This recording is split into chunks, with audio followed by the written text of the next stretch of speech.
As usual, what's up?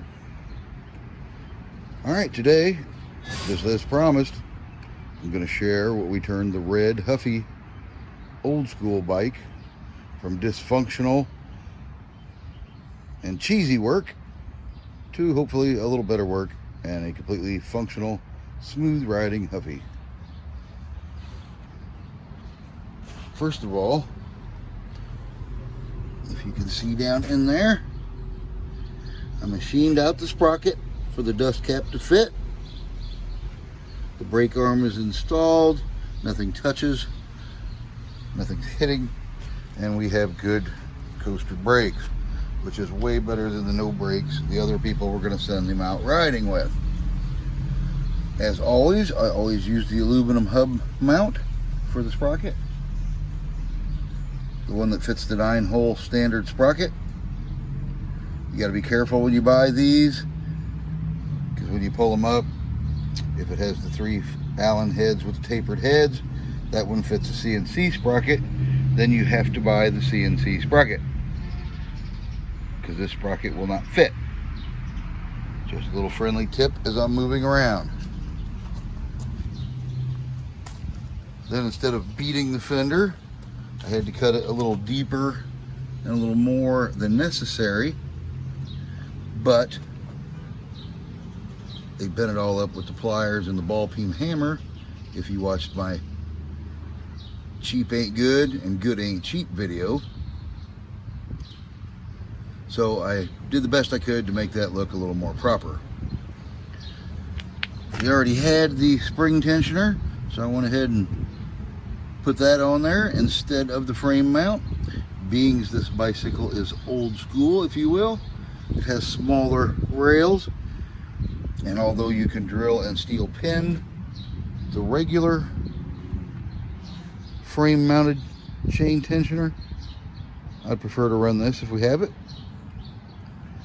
Also, no more 7-inch shims to the frame back here. That is mounted correctly. About the only thing good on that kit left over was the old clutch handle.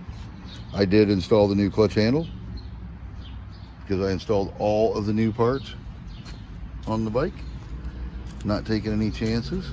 Put all that stuff away in case you need a spare part in the future. Did a little better job on the wiring, I like to think. A little loom never hurts to keep the elements off in the water in case you get caught in a downpour. Yes, it is water resistant, but if I can keep a little weather off of it, I choose to do so. Also, I added the steel welded motor mount. I went over that one more time because actually the spark jumped down my coat and burned me, so I just went back over it. So it's not looking as sexy as it should, but it is properly welded to the frame. Yes, in this for instance, I could have got an aftermarket aluminum frame mount that went from one size to the other, but I chose not to do that. I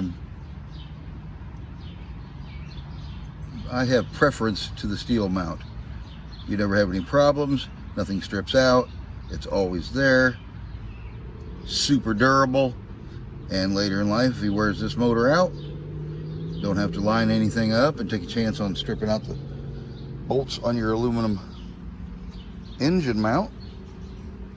Drop that sucker in the hole, it's already lined up, mount it up, hook up your accessories and go.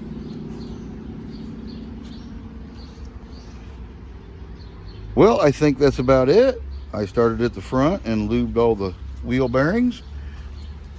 This is a brand new back wheel, so they are lubed also. The cranks were a little loose, so I pulled them apart, greased those up. So other than an old school bike, he has a brand new fresh start. And he won't get down to the end of the block and the chain lock up on him, or the motor kick sideways, or none of that business. Having said all that, I have had enough motorized bike for one day. I will see you fine folks later. I am calling it a day.